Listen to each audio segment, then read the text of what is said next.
हमारे हाथों की मूर्तियां ही हमारी पहचान है। कैसे भूल गई तुम? अगर हम अपने काम की तारीफ नहीं करेंगे तो कौन और करेगा? बिल्कुल सही कहा आपने बड़ी माँ। हमारी मूर्तियों की ना बात ही कुछ अलग है। लोग तो तारीफ करते करते भी नहीं थकते। लेकिन हाँ, हम लोगों को ना कुछ लोग और रखने पड़ेंगे, वरना अब ये ऑर्डर तो हम पूरा ही नहीं कर पाएंगे, है ना? रखना तो पड़ेगा। अब थोड़े दिनों में तू चली जाएगी तो काम में हाथ बटाने वाला एक सदस्य कम हो जाएगा, तो किसी न किसी को तो रखना ही पड़ेगा काम पर। वो भी मुझे बार बार बुला रहे हैं ना अपने पास। हाँ, ये बात तो मैं जानती हूँ, लेकिन तेरी सास का क्या? सासू माँ के बारे में सोचने के लिए मेरे पास टाइम नहीं है। उनके बारे में सोच के क्या ही फायदा? उन्होंने कभी सोचा है हमारे बारे में? इतने दिनों से मैं यहाँ पे रही, क्या मिला है मुझे? सुबह से शाम तक सिर्फ ताने सुनाती रही, खरी खोटी सुनाती रही, और घी डालने वाली हमारी पिशी माँ तो है ही हमेशा उनके साथ। उन्हें अपने बेटे की तकलीफ के बारे में तो कम से कम सोचना चाहिए था। उल्टा जब भी मैं उनके साथ जाने के लिए बात करती हूँ ना, हमेशा बहाना बनाती रहती है, ताने सुनाती रहती है।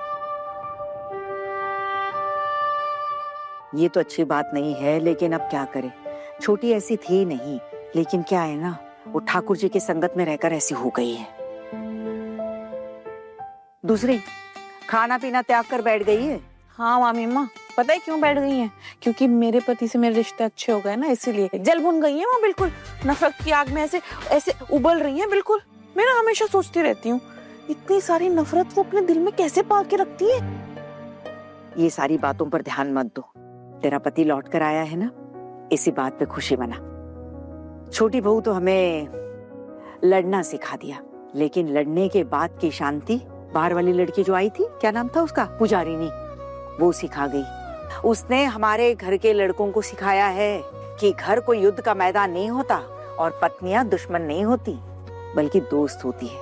पत्नियों की इज्जत करना, उनका मान सम्मान करना, वही सिखा गई है, ताकि परिवार में सुख शांति बनी रहे और माँ लक्ष्मी की कृपा बरकरार रहे।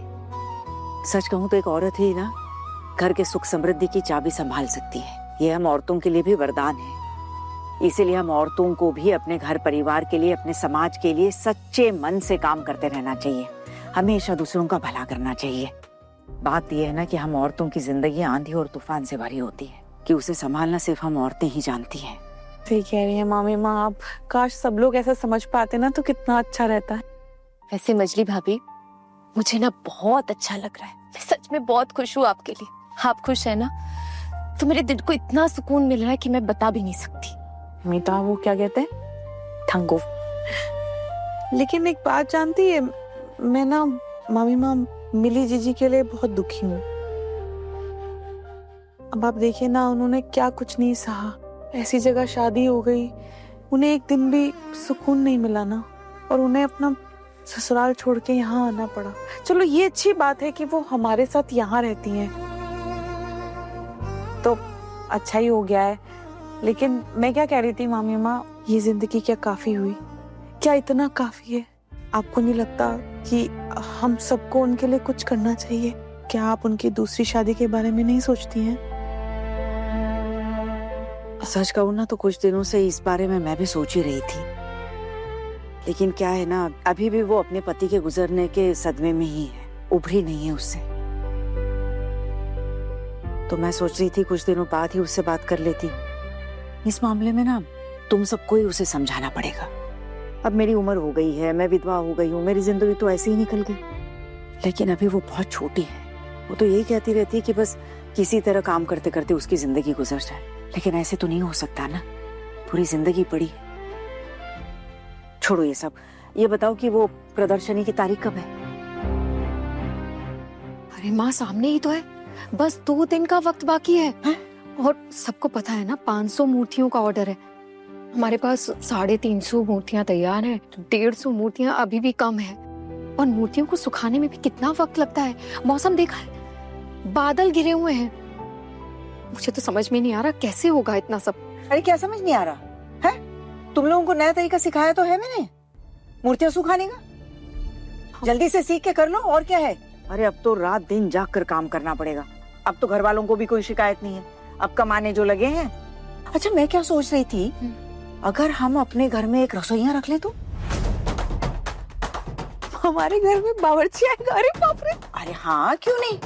अब तुम यहाँ भी काम करती हो, घर में भी काम करती हो, बच्चों को भी देखना है, पढ़ाई ये वो सब।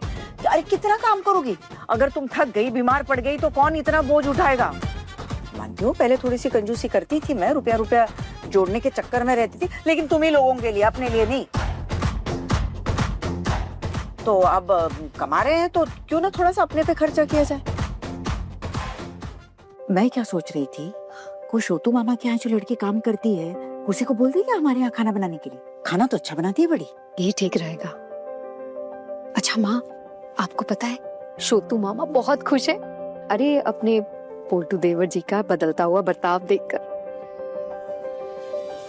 लोगों का अच्छा होते हुए देखना उन्हें बड़ी खुशी मिलती है, लोगों की तारीफ करते हुए भी उन्हें खुशी ही मिलती है। माँ, अरे आना। क्या बात है, ऐसे अचानक? तू ऑफिस से आई है क्या? हाँ माँ, ऑफिस से आ रही हूँ और अकेले नहीं आई हूँ, सर भी साथ है। सर आइए ना। आइए आइए आइए। नमस्कार बड़े बाबू, नमस्कार। सौभाग्य हमारे कि आप हमारी फैक्ट्री में आ गए। आप ऐसा मत कहिए, मैं काम से आया हूँ। वैसे आपकी 500 मूर्तियों का ऑर्डर तैयार हो गया है ना? अच्छा, मैं आपसे कहना चाहता हूँ कि आपकी ये मूर्तियाँ दूसरे स्टेट में भी जा सकती हैं, ये याद रखिएगा। क्योंकि ये एक इंटर स्टेट एग्जीबिशन हो रहा है और यहाँ पे अलग अलग स्टेट से लोग आएंगे। एक छोटी प्रदर्शनी होगी और सब जिलों से चीजें आएंगी और सेंट्रल गवर्नमेंट से भी कुछ रिप्रेजेंटेटिव आएंगे। जिनकी चीजें अच्छी होंगी उनकी चीजें खरीद ली जाएंगी।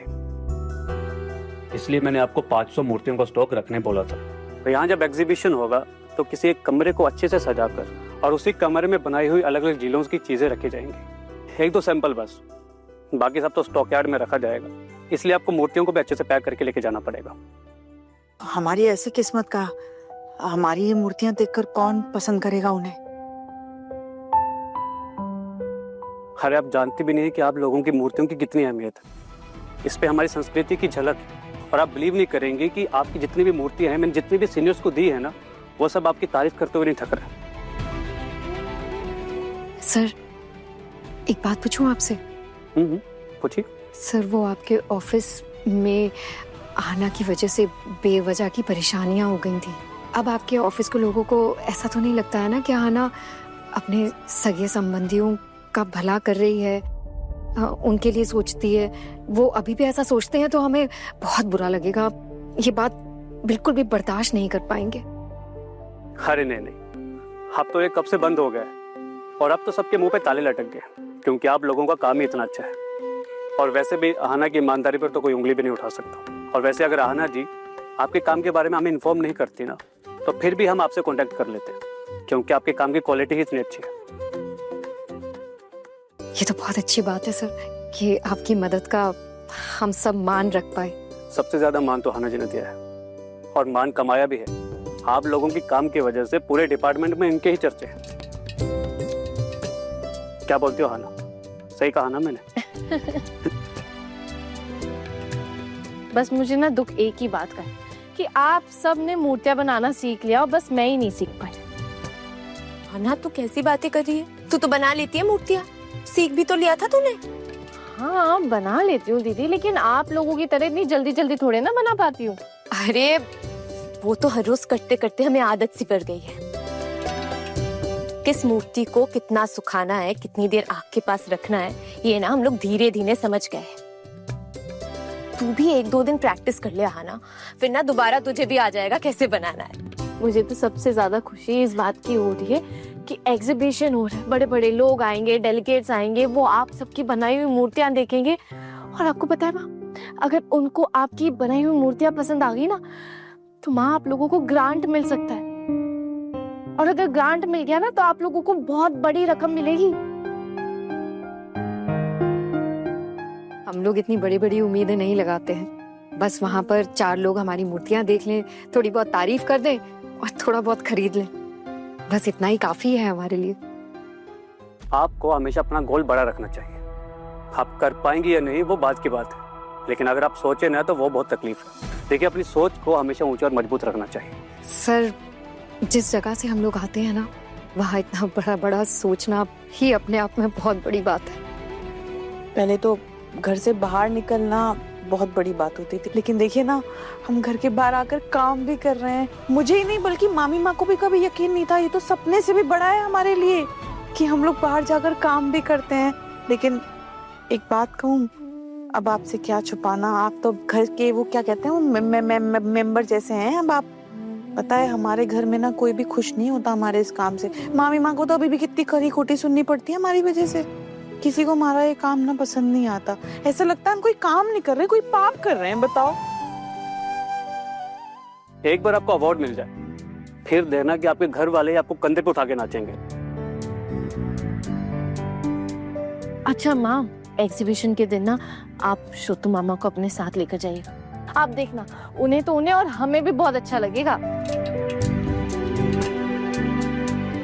पगली, ये भी कोई कहने की बात है क्या? छोटू मामा नहीं आए तो हम भी नहीं आएंगे, उनके बिना हम नहीं आने वाले। और साथ में ना तेरे दादा भाई को भी लेकर आएंगे। अरे बिल्कुल, दादा भाई को तो आना ही पड़ेगा दीदी। दादा भाई इतना काम जो कर रहे। अच्छा, वो दादा भाई अभी किसी दुकान में ऑर्डर देने गए ना शायद? नहीं, वो ऑर्डर देने नहीं गया है। अब वो कुछ 350 मूर्तियां थी, कुछ 150 कम पड़ गई थी, तो क्या ऑर्डर देने जाएगा? वो उसके लिए गया है, वो जो पैसे लेने जाते हैं उसको क्या कहते हैं बड़ी? कलेक्शन। वो वही उसी के लिए गया है। बुरा मत मानिएगा, लेकिन एक बात पूछो आपसे, फिलहाल आप महीने में कितने पैसों का प्रोडक्शन कर रहे हैं? अब आपसे क्या ही छुपाना बड़े बाबू, पिछले महीने के हिसाब से हमने कुछ 30,000 रुपए का हिसाब जोड़ा है। तो उसमें से मुनाफा कितने पैसों का था? आपसे झूठ नहीं कहूंगी बड़े बाबू, आप तो अन्नदाता है हमारे, आपसे क्या छुपाना। सारा खर्चा निकालकर लगभग 12,000 के करीब। अब तो हम लोग अमीर बन गए हैं। और पता है, बड़ी माँ ने ये भी कहा है कि अब से हम लोग के घर में रसोइया भी रहेंगे। हाँ। ओह वाह। अरे ये पैसे तो अभी और बढ़ेंगे अगर और ज्यादा लोग रखे जाए तो। अब देखिए, अगर ज्यादा लोग रखेंगे तो प्रोडक्शन बढ़ेगा, और प्रोडक्शन बढ़ेगा तो इसका मतलब ये है कि हम दुकानों में ज्यादा सप्लाई कर पाएंगे। तो इसका मतलब ये है कि अब हम लोगों को काम पर और ज्यादा लोग रखने चाहिए। सही कहा आपने, डिमांड है तो आपको प्रोडक्शन बढ़ानी पड़ेगी, और वरना बाद में अगर आप डिमांड है तो आप सप्लाई नहीं दे पाए तो गलत हो जाएगा। अगर लोग काम नहीं जानते हैं तो आप उन्हें सिखा दीजिए। जी बड़े बाबू, मैं भी इसी बात को लेकर सोच रही थी, पहले ये प्रदर्शनी वाला काम हो जाए, उसके बाद इसी बात पर ध्यान दूंगी। ठीक है माँ, हम तो बस यही बताने आए थे। एक्चुअली मैं घर आके तो आप लोगों को बता ही देती, लेकिन सर ऑफिशियली आप लोगों को बताने आए थे। परसों 12 बजे ना एग्जीबिशन है। माँ देखिए, ज्यादा टाइम तो नहीं है, सारी तैयारियां करनी पड़ी। और हाँ, यहाँ से वहां तक ले जाने की जिम्मेदारी आप लोगों की है। हाँ, वहां पे हमारे आदमी रहेंगे, तो वहां का सजाना और सब कुछ करना वो हमारे लोग कर देंगे। इससे मुझे तो बहुत खुशी हो रही है। कितने सारे लोग होंगे वहां, आप लोगों को ना बहुत अच्छा लगेगा। ये सब तो कभी कुछ जिंदगी में ऐसा किया ही नहीं था, सोचा तक नहीं था। बचपन में ना तालाब में खेलने जाते थे, तैरने जाते थे, तो बस वहीं की मिट्टी उठाकर गुड्डे गुड़िया बनाने लगे, फिर मूर्तियां बनाने लगे। कभी ये सोचा ही नहीं कि ये मूर्तियां बेचकर कभी अपनी कमाई भी कर पाएंगे। माँ ये तो अभी कुछ भी नहीं है, ये तो बस शुरुआत है। फिर भी अपनी खुद की कमाई है, आज हम सब कमा रहे हैं। अब इसीलिए कह रही थी ना इन सबसे कि ज्यादा थकने की जरूरत नहीं काम करके, एक खाना बनाने के लिए लड़की रख लेते हैं ना। सच कहूँ तो हम इसी में बहुत खुश हैं, धीरे धीरे इसे ही चल रहा है काम। अब अच्छा माँ, ऑफिस का काम है, अब हम चलते हैं। चलता हूँ, परसों मिलते हैं। आप यहाँ पर आए, बड़ा अच्छा लगा। आप कभी घर पे आना, बहुत अच्छा खाना बनाकर खिलाएंगे। जरूर आऊंगा, चलते हैं। माँ मैं भी चलती हूँ।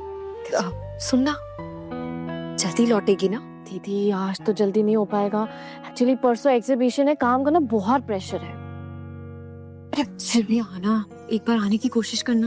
वो क्या है ना, शाम को बैठकर हम सब बात नहीं करते हैं ना, तो दिन एकदम खाली खाली सा लगता है।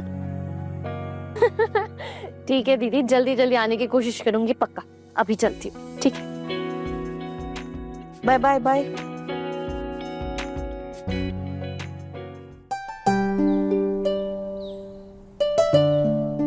अरे बड़ी, ये क्या अभी तक ये क्या चल रहा है? खोखन वहां स्टॉल लगाकर बैठा होगा और तुम लोग अरे माँ, सब हो जाएगा, आप बिल्कुल भी चिंता मत कीजिए। मैंने फोन पे बात की थी उनसे, वो अभी पहुंचे हैं एग्जीबिशन में और स्टॉल बस सजाना शुरू ही किया है। जब तक वो स्टॉल सजाएंगे तब तक हम सब वहाँ पहुंच जाएंगे। आप बिल्कुल भी चिंता मत कीजिए। देखो क्या कह रही है, चिंता मत कीजिए। अरे इतनी मुश्किलों से वहां से लेके यहाँ तक आए हैं और कह रही है चिंता मत कीजिए। जानती हो ना कितनी मुश्किलें झेली हमने। सही कह रही हैं आप माँ, मुसीबत तो बहुत देखी है हमने, लेकिन अगर मुसीबत भरी राहों में अपने लोग साथ होते हैं ना तो सारे रास्ते मिल जाते हैं, जैसे मुझे मिल पाया। हाँ माँ, अगर आहाना मुझे लड़ने की ताकत ना देती और मुझे ना समझाती कि अपना खुद का मान सम्मान क्या होता है तो मैं कभी नहीं समझ पाती। मामी माँ, आपने इस मुसीबत के वक्त में मेरा बहुत साथ दिया है। अगर आप मेरी मदद ना करती ना तो मैं और मेरी बेटी तो ऐसे भटकते रहते कहीं। ऐसा मत सोचिए मेरी दीदी, अब अगर अपने काम नहीं आएंगे तो वो अपने कैसे कहलाएंगे? अच्छा वैसे आपने मेरा और माँ का तो नाम लिया, लेकिन आप बुआ दीदी और सोना दीदी वो तो भूल ही गए। हाँ भाई, अब भला ये हमारा नाम क्यों लेगी? हम दोनों ने तो कुछ किया ही नहीं है ना इसके लिए। तो जो भी किया है इन्होंने ही किया है ना?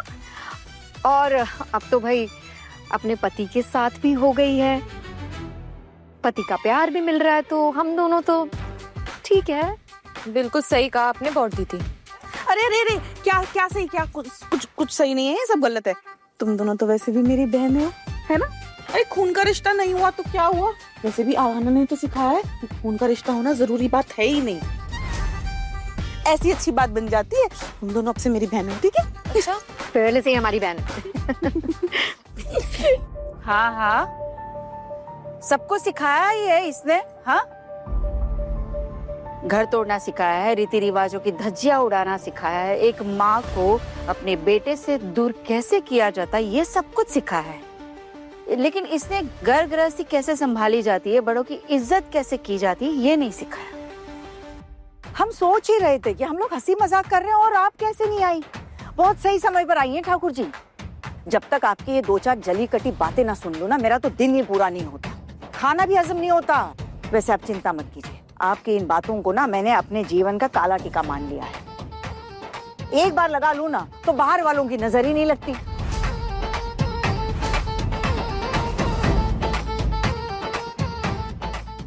आप तो बिल्कुल डायलॉग बाजी करना सीख गई अपनी छोटी बहू से। छोटी, मैंने जीवन में कुछ तो सीख लिया, तूने क्या सीखा है? अरे जरा अपने गिरेबान में झांक, क्या दिया है तूने इन लड़कियों को? बता, कभी इन लड़कियों को अपनी बेटी नहीं समझा, माँ नहीं बन पाई। अरे इतनी सेवा की है इसने तेरी, देवर जी की, खाने पीने से लेके दवा पानी से लेके पैर दबाने से लेकर किस चीज को नहीं संभाला इन्होंने? बता, तूने क्या दिया सिवाय दर्द और दुख के?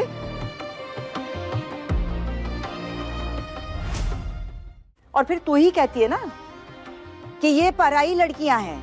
ठाकुर जी कहते हैं इनके साथ तो हमारा कभी कभी खून का रिश्ता रहा ही नहीं। अगर खून का रिश्ता ना होता, अगर ये पराई होती तो क्या इतनी देखभाल करती? इतनी परवाह करती तुम लोगों की? भूल गई तू, मैं, ठाकुर जी, हम भी तो अपने ससुराल में जब आए थे तो हमारे साथ कैसा व्यवहार होता था, कितना अपमान होता था, कितनी जिल्लत सहनी पड़ी थी हमें। घर का सामान समझकर, खूंटे से बंधी हुई गाय समझकर रखा जाता था हमें। हम सब गुजरे हैं ना इन भावनाओं से, तो फिर क्या इन लड़कियों की भावनाओं की कदर हमें नहीं होनी चाहिए? क्या हमें भी उनके साथ वैसा ही व्यवहार करना चाहिए जैसा हमारे साथ हुआ था? बोल।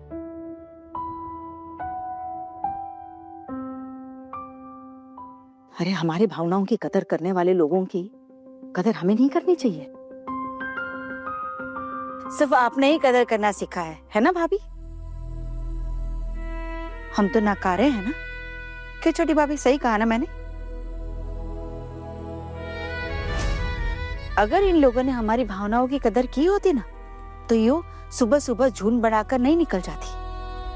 हम दो प्राणी इस तरह ऐसे घर में पड़े रहेंगे?